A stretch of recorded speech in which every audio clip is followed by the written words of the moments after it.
Viva Voz, com Vera Magalhães.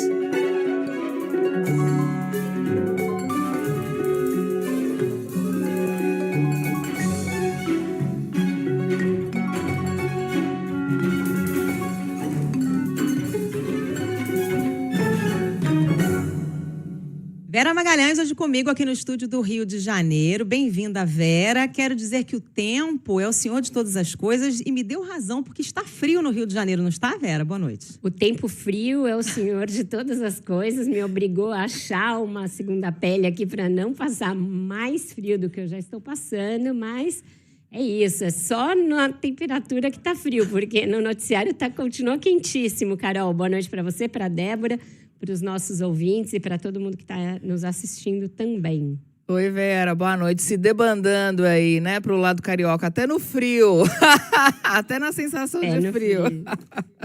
Uma vez fugir pro menos frio hoje, que tá frio, mas não tanto quanto em São Paulo, né? Realmente, não tem comparação. Gente, vamos com o noticiário quente, então? Samantha Klein já está a postos para nos atualizar aí sobre as repercussões do tarifaço. Conta pra gente, Samantha, o que tem aí de novidade nesse dia quente de noticiário? Pois então, cara, olha, entre as novidades temos aí a definição de que o plano de contingência destinado aos setores que serão mais afetados pelo tarifaço de 50% às exportações brasileiras deve ser anunciado somente depois da efetiva aplicação dessas sobretaxas, ou seja, a partir da próxima quarta-feira, dia 6. O entendimento é que seria precipitado anunciar medidas de socorro antes que as taxas entrem em vigor. Ao mesmo tempo, o governo afirma que segue aberto ao diálogo. Teve também uma vitória do México que é analisada internamente, em que a presidente do México, Cláudia Sheinbaum, anunciou que ganhou um prazo de mais 90 dias para essa negociação. Mas é claro que o teor é um pouco diferente, no caso aqui tem um teor político também envolvido nessa taxação. Lembrando que carnes, frutas e café não entraram na lista das exceções, mas na terça-feira o secretário de Comércio dos Estados Unidos tinha aberto a possibilidade de tarifa zero para produtos agrícolas que os produtores americanos não cultivam. E aí, por isso, há essa esperança. Inclusive, o setor do café, a ABIC, que é a Associação Brasileira, vem falando aí com esperança nesse sentido, já que a produção aqui é muito exportada e os americanos precisam. Por outro lado, o ministro da Fazenda, Fernando Haddad, deve conversar nos próximos dias com o secretário do Tesouro, Scott Bessent. Essa reunião ainda não foi agendada, mas esse alinhamento parece estar ocorrido. O próprio Haddad falou sobre isso hoje mais cedo. Haddad também destacou que sentiu nos últimos dias uma sensibilidade um pouco maior aos argumentos brasileiros e que espera agora uma conversa mais sóbria com as autoridades do governo de Donald Trump. Olha, eu não sei qual a avaliação que eles têm lá, mas a primeira coisa que eu disse quando foi anunciado o tarifaço foi, olha, vamos pagar mais caro o café da manhã, porque era suco de laranja, era café, era carne, né? Então, eu imaginava que alguma dessas coisas iam ser revertidas, né? Como foram. Então, tinha algumas questões que nos parecia muito, assim, fora de propósito. Agora, nada do que foi decidido ontem não pode ser revisto. Entendeu? Nós vamos poder sentar e de novo, eu repito o que eu disse. Eu penso que essa semana é o começo de uma conversa mais racional, mais sóbria, menos apaixonada. Haddad ainda disse que a situação é dramática para alguns setores, ou seja, ele não quis dizer quais setores serão mais afetados, porque às vezes tem uma representatividade pequena no total das exportações, mas para aquele setor e para aqueles empregos é realmente grande o impacto. Já o vice-presidente ministro da Indústria e do Comércio, Geraldo Alckmin, participou hoje de uma entrevista ao programa Mais Você, com Ana Maria Braga, na Rede Globo, hoje de manhã, e disse que o governo vai atuar para amenizar os efeitos aos setores prejudicados, tendo o foco principalmente no emprego. Então, o que realmente vai nos afetar é 35% do total das exportações. Então, esses o presidente Lula orientou. Primeiro, vamos continuar a negociação. A negociação não terminou hoje, ela começa hoje. Eu acho que tem caminho, tem espaço, porque é um perde-perde o que fez esse tarifaço. Os americanos vão pagar mais caro, vão pagar mais caro o café, vão pagar mais caro a fruta, vão pagar mais caro a carne, peixe, calçado, é um perde-perde. Nos atrapalha em mercado, emprego e crescimento e encarece os produtos americanos. Com vocês. Obrigada, Samantha. Me diz uma coisa, Samantha, ainda dentro do escopo aí dessas punições e da discussão tarifária, etc., o MIDIC, que é o ministério comandado pelo próprio Geraldo Alckmin, está estimando o impacto do tarifaço. Eles já chegaram a um percentual, chegaram a divulgar mais detalhes de quem vai ser mais atingido? Sim, Vera, olha só, o que eles trouxeram agora à tarde é que 44,6% das exportações brasileiras para os Estados Unidos estão fora da tarifa adicional de 50% aplicada pelo governo americano. A exportação brasileira dos itens, daquela lista de quase 700 produtos excluídos, chegou a um montante vendido no ano passado de 40 bilhões de dólares. Então, é um grande, é a maior fatia, mas ainda assim, os produtos que serão taxados representam 35,9% das exportações brasileiras e somaram mais de 14 bilhões de dólares. Foram 14 bilhões e 500 milhões de dólares em embarques para os americanos em 2024. E já nos produtos sujeitos a tarifas específicas aplicadas a todos os países, aí não é só Brasil, como, a saber, 25% para autopeças e automóveis e 50% para o aço, alumínio e cobre, o Brasil exportou quase 8 bilhões de dólares aos Estados Unidos no ano passado. Só com relação ao aço, alumínio e ao cobre, já estava em vigor aquela sobretaxação de 10%, então foi aplicado ali, assim como outros produtos, mas ainda se aumentou essa taxação agora para 50%, mas nesse caso não atinge somente o Brasil. Com vocês. Obrigada, Samantha Klein, pelas informações de Brasília. Vera, a gente ouviu aí mais cedo, pela nossa reportagem, detalhes de planos já divulgados por estados, pelos estados São Paulo, Minas Gerais, Goiás, Paraná, para ajudar os setores mais afetados. O governo federal age bem adiando o plano de contingência? Eu acho que está perdendo uma oportunidade de sair na frente, Débora, e sair na frente com vigor ali, mostrando uma capacidade de união nacional, de união de vários setores, de união de grandes e pequenos exportadores, de quem vai perder muito e quem, como a Samantha disse, mesmo sendo menos importante dentro da pauta toda de exportação do Brasil, ainda assim vai ser muito prejudicado porque os Estados Unidos representam uma fatia muito grande.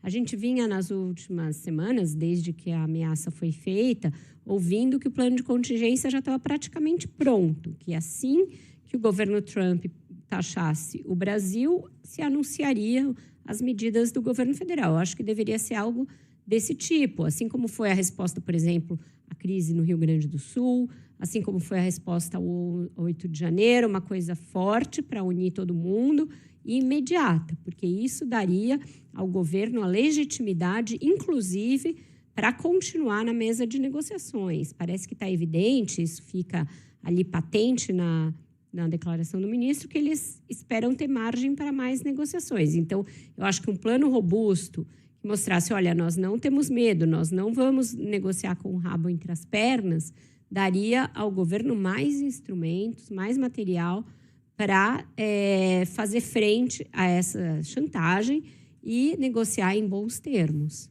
Será que o governo está esperando para ver se vai haver novas exceções, Vera? Porque tem essa expectativa ainda, né? Setor do café ainda esperançoso de conseguir ser uma exceção. Enfim, ainda tem mais uns dias até o início realmente do tarifaço, né? Foi exatamente isso que eu ouvi, Carol, por parte de fontes do governo, que eles estão esperando para ver se ainda vai haver mais exceções, justamente porque esse adiamento pressupõe, no entendimento do governo, que as portas não estão fechadas. Hoje surgiu a notícia de que o governo Trump está dizendo que está esperando o Brasil vir para negociar.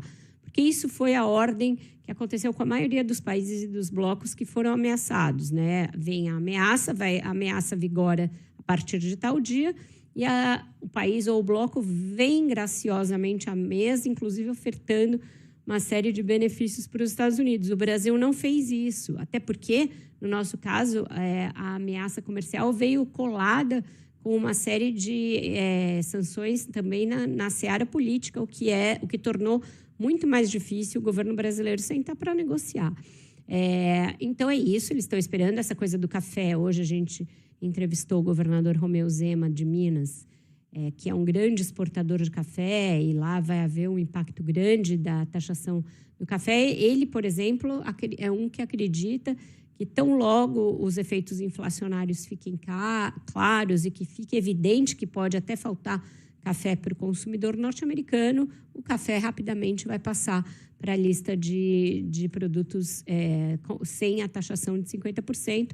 Da mesma maneira, a carne, porque é principalmente a carne moída brasileira que vai para os Estados Unidos para a confecção de hambúrgueres e outros alimentos mais processados. Então, todo mundo está com essa expectativa. Ainda assim, era bom deixar claro que o plano está pronto, porque isso mostraria um país não acovardado, não intimidado e disposto a usar dos mecanismos de que dispõe para fazer frente a essa ameaça que é séria e que pode causar, sim, muito estrago.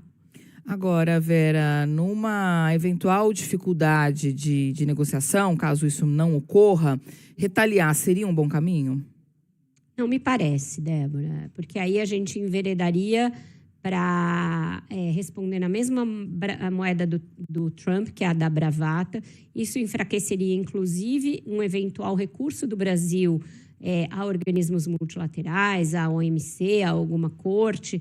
Tem um processo interno lá dos Estados Unidos de questionamento pelo fato de que o Trump não estaria usando uma legislação que não fala sobre tarifas para impor tarifas, que estaria se excedendo naquilo que ele pode fazer sem consultar o Congresso. Então, tem vários processos de questionamento e de recurso que são possíveis, que se o Brasil enveredar para a linha do olho por olho, dente por dente, eu acho que compromete essa estratégia. Além do que, é evidente que a gente não tem o mesmo tamanho dos Estados Unidos, não tem a mesma força dos Estados Unidos para querer brigar de igual para igual, lutar no gel com o Donald Trump. Eu acho que não é o caso de fazer isso.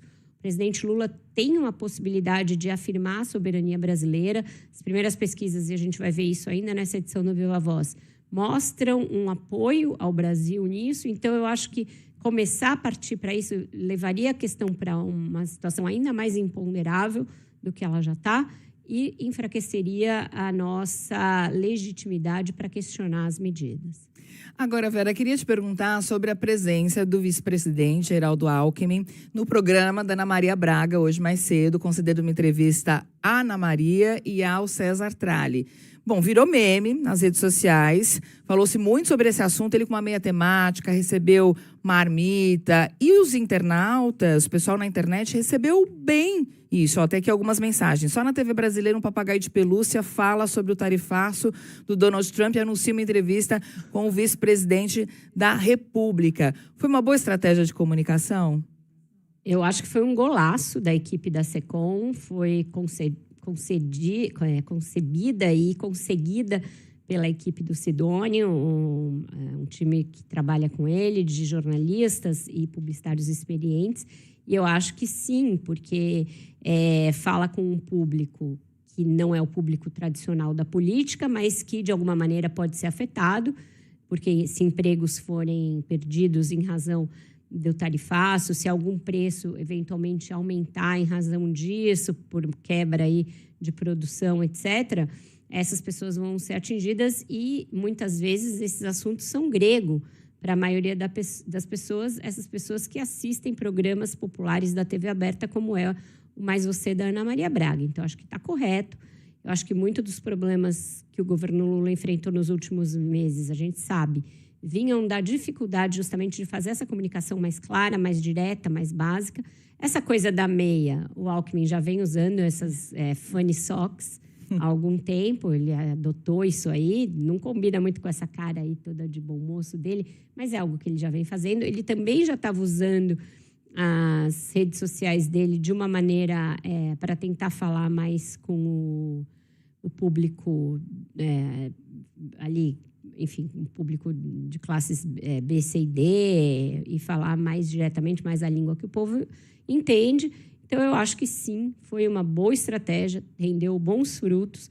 E se vira meme, no caso da comunicação digital, é porque colou, viralizou, espalhou. Eu acho que para o governo isso é bom nesse momento. A minha vamos pro tinha nosso- um café, só pra contar o que tinha na meia ali. Tinha xicrinhas de café. E grãozinhos também, né? Grãozinhos de café. Grãozinho de café. Depois ele ganhou uma outra meia de presente da Ana Maria também. É virou- do louro ou não? Não lembro do que era. Ganhou uma outra meia da Ana Maria, mas que não era do louro, não. Ah. Acho que era um outro tema. Ô, gente, vamos falar também sobre os desdobramentos das sanções aí ao ministro Alexandre de Moraes. O Igor Cardim já está pronto para conversar conosco aqui no Viva Voz. Ô, Igor. Oi, Carol. Pois é, às vésperas da reabertura do judiciário, cresce a expectativa sobre o tom das manifestações do governo brasileiro diante da aplicação da Lei Magnitsky pelos Estados Unidos contra o ministro Alexandre de Moraes. O presidente Lula articula uma resposta institucional à medida, que é considerada uma afronta à soberania nacional. E aí, como um gesto político e até um ato de desagravo, o Lula convidou todos os ministros do STF para um jantar, agora à noite, no Palácio da Alvorada. Lembrando que ontem o presidente Lula recebeu os ministros Luiz Roberto Barroso, Gilmar Mendes e Cristiano Zanin no Planalto, reforçando o apoio ao judiciário. O presidente afirmou que a punição a Moraes não deve ser vista como um ataque individual, mas como um gesto contra as instituições brasileiras. Ele cita isso, inclusive, naquela nota que foi publicada pelo Planalto ontem. Nos bastidores, o governo já estuda alternativas para reagir a essa sanção, como recorrer a tribunais internacionais, à ONU ou à própria justiça americana, alegando a ilegitimidade da aplicação da lei. A Advocacia Geral da União, inclusive, deve apresentar a tese de que Moraes não se encaixa em nenhuma das categorias previstas pela Lei Magnitsky, e uma das possibilidades ali para que a AGU defenda o ministro do Supremo é a contratação de um escritório particular nos Estados Unidos para que essa defesa seja feita. Mais cedo, o ministro da Fazenda, Fernando Haddad, saiu em defesa da democracia, da soberania e contra a aplicação da Lei Magnitsky contra o ministro do Supremo. É um dos países mais democráticos do mundo hoje. O Brasil é signatário de todos os acordos internacionais. Então há muito aí caminho para buscar reparação quando uma injustiça está sendo cometida. Não parece ser o caso. E é por isso que nós temos que explicar que a perseguição ao ministro da Suprema Corte não é o caminho de aproximação entre os dois países. Bom, a medida do governo americano gerou reações imediatas. Ontem mesmo, o ministro Flávio Dino manifestou solidariedade ao colega, reforçou que as decisões do ministro Alexandre de Moraes sempre foram referendadas por colegiado. O ministro Gilmar Mendes, decano do STF, também saiu em defesa de Moraes, dizendo que ele exerce um papel crucial na preservação da democracia ao relatar processos sobre a tentativa de golpe. O presidente do Supremo Tribunal Federal, o ministro Luiz Roberto Barroso, também disse que a corte tem atuado na defesa do ministro Alexandre de Moraes diante das sanções impostas pelos Estados Unidos, mas que não há intenção de escalar conflitos. Ele falou que não é escalar o conflito faz mal ao país. E aí, hoje, a ministra das Relações Institucionais, Gleisi Hoffmann, também saiu em defesa do ministro Alexandre de Moraes, disse que nenhum país tem o direito de agir como dono do mundo, mas se Trump quisesse mesmo punir o terrorismo, o genocídio e os ataques aos direitos humanos, deveria usar a Lei Magnitsky contra o parceiro deles, a Benjamin Netanyahu pelo massacre desumano em Gaza, disse a ministra Gleisi Hoffmann. Débora, Vera e Carol. Valeu, Igor, obrigada. E aí, Vera, inteligente essa estratégia do Lula de se reunir nesse momento com os ministros do Supremo? Acho um pouco temerário. Eu acho que cada um deveria ficar no seu quadrado nesse momento, porque justamente se a ideia do governo brasileiro, e a ideia correta, é mostrar que o judiciário é absolutamente independente do executivo, toma suas decisões de forma independente, e isso não tem nada a ver com o governo. Para que promover um jantar em que todos vão estar à mesma mesa? Isso vai render uma foto, que vai render pano para a manga dos bolsonaristas, que provavelmente vai ser usado para insuflar mais confusão junto ao governo norte-americano. Hoje, por exemplo, o ministro Gilmar Mendes fez um correto desagravo ao ministro Alexandre de Moraes nas suas redes sociais.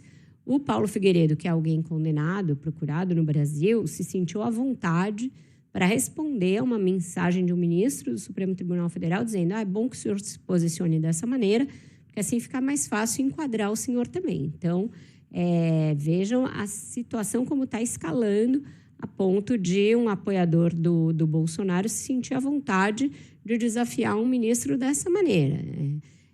Então, é óbvio que essas coisas não vão surtir grandes efeitos para além daqueles inconvenientes que a gente sabe, do Alexandre de Moraes não poder usar cartão de crédito americano, ou nem usar nenhum banco americano, nem etc. Mas a gente não sabe o tipo de arsenal legal que o Trump pode usar, inclusive de maneira desvirtuada, para continuar perseguindo aqueles que ele vê como inimigos do seu aliado. E isso interessa por quê? Porque ele não quer criar nenhum precedente, inclusive nos Estados Unidos, de um ex-presidente que pratica atos golpistas ou autoritários seja julgado no futuro. Ele escapou do Capitólio, pretende escapar também no futuro de novas investigações. Então, é nesse ponto que a gente está. Vera, tem uma outra circunstância, uma consequência, na verdade, de toda essa história, que foi a expulsão de um deputado federal do PL, o Antônio Carlos Rodrigues. Ele foi expulso hoje do partido porque criticou, né, as sanções feitas ao ministro Alexandre de Moraes. Ele, na verdade, concedeu uma entrevista ao portal Metrópolis e nessa entrevista ele disse que achava o maior absurdo que ele já tinha visto na vida política. Aí disse ele, abre aspas, o Alexandre é um dos maiores juristas do país, extremamente competente. Trump tem que cuidar dos Estados Unidos, não se meter com o Brasil como está se metendo, foi o que disse o parlamentar na entrevista e imediatamente foi informado que seria expulso, foi expulso do PL, que enfim é o partido do ex-presidente Jair Bolsonaro, de Eduardo Bolsonaro, de todo mundo que está nessa cruzada. Exato. O Antônio Carlos Rodrigues já vem em rota de colisão com a direção do PL há algum tempo. Ele e o líder do partido, Sóstenes Cavalcante, vivem trocando farpas. Ele é considerado um dos mais lulistas integrantes do PL. Ele é daquele PL das antigas, não é do PL bolsonarista. Do PL do Valdemar Costa Neto mesmo, raiz. Teve no governo da Dilma, era próximo da Dilma. Foi próximo dos governos do Lula também, era muito próximo da Marta Suplicy, quando ela foi prefeita de São Paulo, e ele estava na Câmara Municipal, jogavam ali juntos, tinham várias tabelinhas, ele chegou a ser presidente da Câmara Municipal de São Paulo, então ele tem um histórico de proximidade com o PT, foi ministro da Dilma, enfim, então não é espantoso, não é de grande, não causa grande susto que ele tenha sido expulso, porque ele não é bolsonarista, nunca foi bolsonarista, e a gente sabe que a família Bolsonaro exige uma fidelidade canina por parte dos seus correligionários, dos apoiadores dele, e o Antônio Carlos Rodrigues nunca foi essa pessoa, deverá ir para um partido desses que integram aí a massa do Centrão, que combina mais com o tipo de política que ele faz do que no PL, que ele nunca foi um bolsonarista. O Valdemar Costa... Era isso que eu ia falar. Fala, Débora. Ah, sim, uma nota do Valdemar Costa Neto, que é presidente do PL, que diz o seguinte: nossos parlamentares entendem que atacar o presidente dos Estados Unidos, Donald Trump, é uma ignorância sem tamanho. Trump é o presidente do país mais forte do mundo. Mas para ele fomentar sanções contra o ministro da mais alta corte de um país democrático e colocar em xeque a soberania do país não é ignorância, né? Exato. O Valdemar, hoje em dia, faz o que o Bolsonaro determina, né? Ele continua gerindo ali o fundo partidário, que para ele é o que importa, pensando em aumentar a bancada para aumentar esse mesmo fundo, mas em troca ele cedeu praticamente toda a linha de atuação do PL para a família Bolsonaro. Os conceitos de ignorância estão sendo atualizados, gente. Está difícil de acompanhar. Sim.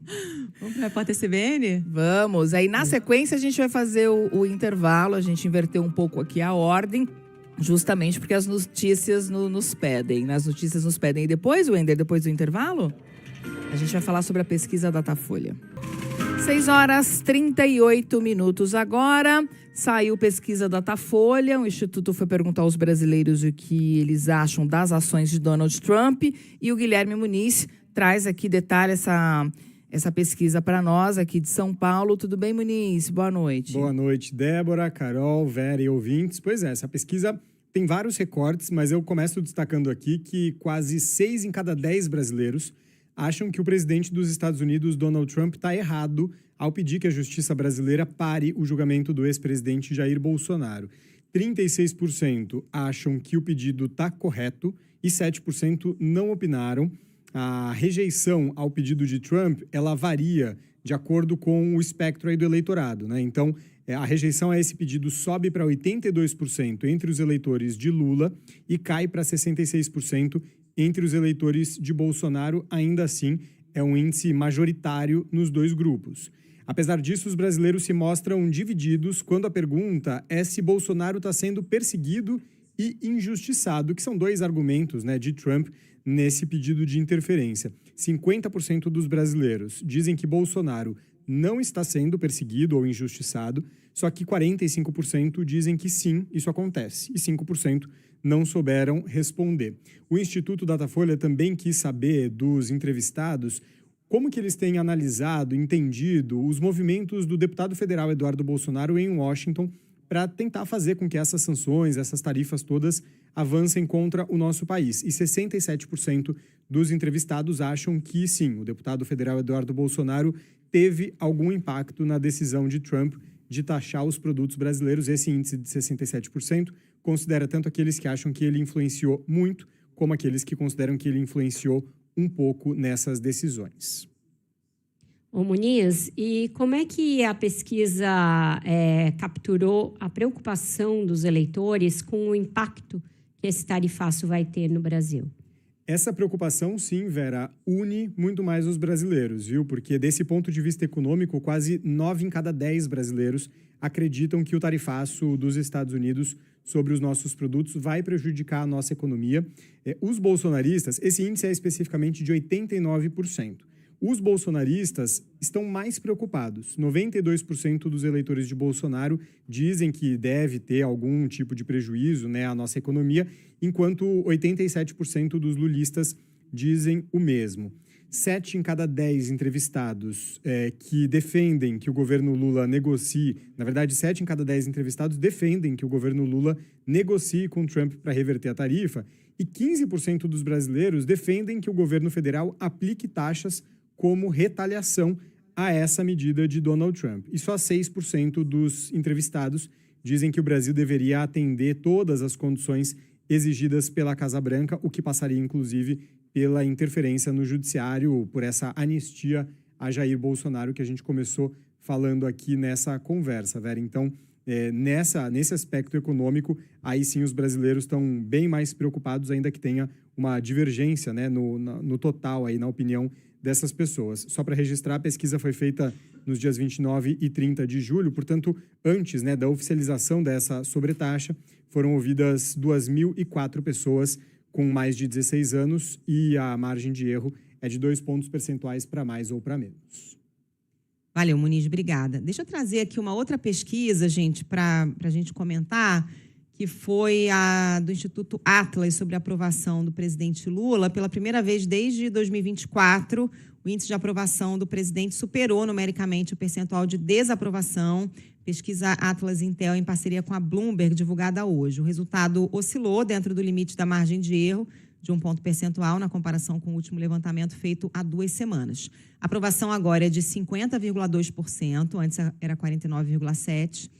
O índice de desaprovação passou de 50,3% para 49,7%. A avaliação do governo também manteve tendência de melhora, uma tendência aí desde maio. 48,2% classificam a gestão como ruim ou péssima, enquanto esse índice era de 49,4% antes. E os que consideram o governo bom ou ótimo, esse percentual passou de 43,4% para 46,6%. É uma oscilação pequena, mas que mostra aí uma tendência, né, Vera? Que a gente já vem sinalizando e já vem comentando nas últimas semanas. Pois é, e que se a gente conjugar as duas pesquisas, é claro que isso metodologicamente não é possível, não é correto, mas a leitura de 2 levantamentos feitos com um intervalo pequeno e feitos nesse momento, nesse contexto aí da decretação das tarifas e também das medidas contra o ministro Alexandre de Moraes, mostra aquilo que a gente vem dizendo. Pode ter sido um tiro no pé do bolsonarismo, a maneira agressiva e muito presente com que o deputado Eduardo Bolsonaro tentou capitalizar essas agressões ao Supremo e ao Brasil. Ele, inclusive, chegou a desautorizar os próprios bolsonaristas que se insurgiram contra a ideia de tarifas por saberem que os setores da economia seriam penalizados. Então, a gente viu aí ataques ao governador Tarcísio, até a senadora Tereza Cristina, que chegou a ser ministra do Bolsonaro. Mesmo com o Nicolas Ferreira, ele chegou a brigar, já fizeram as pazes, etc. Então, ele muito afoito em manter essa postura mais agressiva possível. Um pouco ali inebriado pelo sucesso que ele está tendo junto ao próprio governo Bolsonaro, aliás, governo Trump, a Casa Branca, etc., e sem perceber que isso aí poderia desagradar o eleitorado bolsonarista, poderia dividir o campo bolsonarista no momento em que o ex-presidente está para ser julgado e possivelmente condenado pelo Supremo Tribunal Federal. Então, acho que as consequências vão ser mais graves para ele, porque ele está produzindo uma série de provas contra ele no processo que ele vai sofrer por agir contra o Brasil. E a situação judicial do ex-presidente, que já não era boa, também tende a se agravar. E da parte do governo, eu acho que tem uma possibilidade de capitalizar essa ideia de que o Brasil está sendo perseguido e injustamente perseguido e que o Lula está defendendo a soberania nacional. Esses também são valores fáceis de serem compreendidos por parte do eleitorado. E essa questão de soberania é uma questão que transcende se o eleitor é de esquerda ou de direita. É algo que é caro a qualquer população em qualquer lugar do mundo e caro ao Brasil no momento em que se vê o Donald Trump voltando contra vários países, inclusive contra aliados históricos como o Canadá. Hoje voltou a haver novas ameaças em relação ao Canadá. Então, acho que pode ser um tiro no pé em relação aos bolsonaristas, isso daí. Inclusive, Vera, o Eduardo Bolsonaro, lá dos Estados Unidos, ele também vem queimando, de certa forma, pontes dentro do bolsonarismo. Por exemplo, a direita começou a criticar o senador Marcos Pontes, que foi, junto com a comitiva de senadores, para os Estados Unidos para tentar negociar. Malu Gaspar trouxe aqui mais cedo no Globo também uma informação de que o Eduardo Bolsonaro está tentando queimar o governador de São Paulo, Tarcísio de Freitas, lá nos Estados Unidos, justamente porque ele acenou pela negociação. Isso pode crescer e ficar pior também dentro do bolsonarismo? Eu acho que em algum momento eles vão entender que estão jogando contra o próprio patrimônio, né? Não é possível alguém jogar tanto assim na desunião, na dispersão, num momento tão crítico para o Bolsonaro. Não dá para imaginar que o cacife eleitoral que o Bolsonaro ainda tem, e tem mesmo, acho que a pesquisa Datafolha tem ali alguns recortes que mostram essa força, uma grande quantidade de eleitores que veem ainda que é injusto o processo contra o ex-presidente, que acham que há excessos, que acham que é exagero, quase na margem de erro de quem acha que é justo, etc. Mas tem limites para esse apoio se você começa a se voltar contra todos aqueles que estão no seu próprio campo. E o governador Tarcísio tem dado várias demonstrações, inclusive algumas até temerárias do ponto de vista dele, de apoio ao Bolsonaro. Chegou a mandar uma carta para o Supremo, pedindo que ele fosse autorizado a viajar. Então, ele está ali vivendo num fio da navalha. E se começar uma brigada entre eles, eu acho que isso joga no sentido da dilapidação desse patrimônio. É uma estratégia burra, né? Em qualquer sentido que a gente olhe. Por quê? Não vai dar certo essa pressão exercida pelos Estados Unidos. Torna mais difícil aprovar o projeto da anistia no Congresso, né? Vira um projeto tóxico. E pode jogar por terra o projeto de ganhar a presidência da República na eleição do ano que vem. Então, assim, olhando por qualquer prisma, não faz muito sentido, mas vindo do bolsonarismo, a gente espera qualquer coisa, né, Vera? Exato, eles são muito bons de criar cisânias internas e no afã de exigir uma fidelidade que seja total, muitas vezes acabam perdendo apoio. A gente faz mais um intervalo e volta daqui a pouquinho com mais Viva Voz. Viva Voz de volta e Guilherme Muniz trabalha e não trabalha pouco, está aqui de novo no estúdio. Agora para falar sobre o ciclo de debates que Vera tem apresentado no Rio de Janeiro e hoje recebeu mais duas figuras. Conta aí pra gente quem foi que conversou com a Vera hoje. Daqui a pouquinho ela já vai comentar. Estiveram por lá Romeu Zema, governador de Minas Gerais, falando um pouco sobre os impactos aí do tarifaço, e também Rafael Fonteles, o governador do Piauí. E na terça-feira a Vera comentou sobre esse assunto, sobre a primeira rodada que aconteceu, e ela mencionou, ao que tudo indica, na quinta-feira a gente vai ter mais divergências entre os debatedores. E, de fato, isso aconteceu, ficou muito evidente. Vou trazer alguns dos destaques, porque o governador mineiro, Romeu Zema, ele criticou as tarifas de Donald Trump contra os produtos brasileiros, mas disse que o ministro Alexandre de Moraes, do STF, só tem sido alvo da Casa Branca porque está colhendo o que plantou.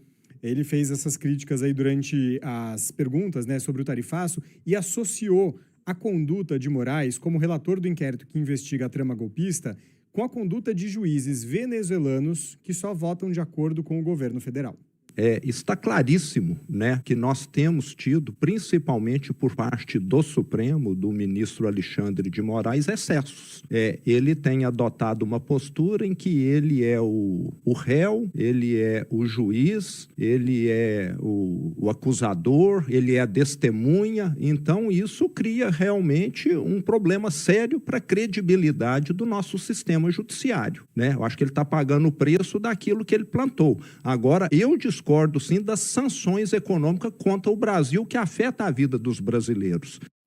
Ainda no aspecto político dessa discussão, Zema defendeu uma anistia ao deputado Eduardo Bolsonaro caso ele seja condenado por ataques à soberania nacional por essas costuras, junto à Casa Branca, exatamente pelas tarifas condicionadas a também uma anistia ao pai dele, o ex-presidente Jair Bolsonaro. Ele disse, Romeu Zema, que não se pode colocar os interesses do Brasil abaixo de interesses particulares, mas afirmou que Eduardo tem sido bem intencionado. Do ponto de vista econômico, aí sim o governador mineiro demonstrou preocupação com produtos como o café, que tem um forte peso na economia do estado. Apesar disso, ele demonstrou alívio com o recuo parcial anunciado pela Casa Branca nessa quarta-feira. Já o governador do Piauí é um aliado do presidente Lula e exaltou as negociações que o vice-presidente e ministro da Indústria, Comércio e Serviços, Geraldo Alckmin, tem conduzido. Eu acredito que a postura do governo federal tem sido correta e tem gerado os efeitos no curto prazo. Veja que o presidente americano já recuou, colocou uma lista de quase 700 exceções e já adiou por mais 7 dias o início do tarifaço. Ou seja, temos mais tempo ainda para continuar esse diálogo que tem sido conduzido por um dos homens mais considerados no país como um diplomata, com grande capacidade de diálogo, que é o vice-presidente Alckmin, que é o ministro da Indústria, Comércio e Serviços. Ele ponderou que o Piauí, o estado que ele governa, exporta atualmente muito mais para a China do que para os Estados Unidos, então o impacto não é tão grande, apesar dele ter adotado algumas medidas para mitigar tudo isso. Mas Rafael Fonteles demonstrou preocupação com o impacto do tarifaço nos estados do Nordeste, isso porque ele também preside o Consórcio Nordeste, que reúne os 9 estados da região. Débora. Pois é, gente, ficou evidente mais do que na segunda-feira, quando tinha 2 políticos do mesmo partido e até de mesmo nome. Então, dessa vez ficaram evidentes as diferenças, bastante significativas. A principal delas nessa questão do ministro Alexandre de Moraes. O governador Romeu Zema chegou a comparar, de alguma maneira, a ação do Supremo Tribunal Federal à da Suprema Corte venezuelana. Me pareceu ali uma comparação bastante descabida. A gente sabe que aqui, ainda que se possa questionar uma outra decisão, elas são tomadas de maneira livre, soberana, não tem interferência e não tem nenhum tipo de ingerência do Executivo sobre o Judiciário. Os ministros que estão lá, os 11, foram nomeados por diferentes presidentes, em vários mandatos, portanto, não tem uma ação deliberada do Executivo para aparelhar e nem para mudar a configuração da Suprema Corte, como aconteceu na Venezuela nos governos de Chávez e Maduro. Então, é uma comparação que não cabe. O governador Romeu Zema se colocou como pré-candidato à presidência, nessa condição que ele vai procurar buscar votos do bolsonarismo. Ele pretende ser candidato, mesmo se houver um candidato apoiado pelo Bolsonaro, que não seja ele. Ele tem respaldo do partido dele, que é um partido bem pequeno, o Novo, para isso. Mas, para isso, ele tem que se colocar dessa maneira. Chegou a dizer que falar em países cristãos como uma condição ali para os Estados Unidos, que os Estados Unidos levariam em conta, sendo que isso não pode ser critério para nenhum tipo de relação entre países, ou qual fé que o país professa na sua maioria da população, porque todos os países são diversos do ponto de vista religioso. Então, mas é o posicionamento dele de não querer se indispor com o bolsonarismo, embora ele tenha criticado as tarifas, porque Minas é, como eu falei no início do programa, um dos estados mais atingidos. Escapou na questão do aço, de alguns outros minérios, mas o café é muito atingido e também fármacos. O estado produz muitos fármacos e também estão na lista de produtos taxados. Mas o debate segue essa ideia do Globo de colocar contrapontos e pessoas de diferentes lados do espectro religioso, não, ele que pôs a religião no meio, político, para debaterem entre si. Nesse aspecto foi bem interessante. Amanhã a gente recebe o governador Caiado, de Goiás, e o prefeito do Recife, uma jovem liderança, João Campos, que é do PSB. Então, tá bom. Ficamos por aqui. Vera, boa noite para você. Até amanhã. Boa noite para vocês também. Até amanhã e um ótimo ponto final para vocês. Beijo, Vera. Se cuida aí com esse frio carioca. Beijo. Pode deixar. Beijo.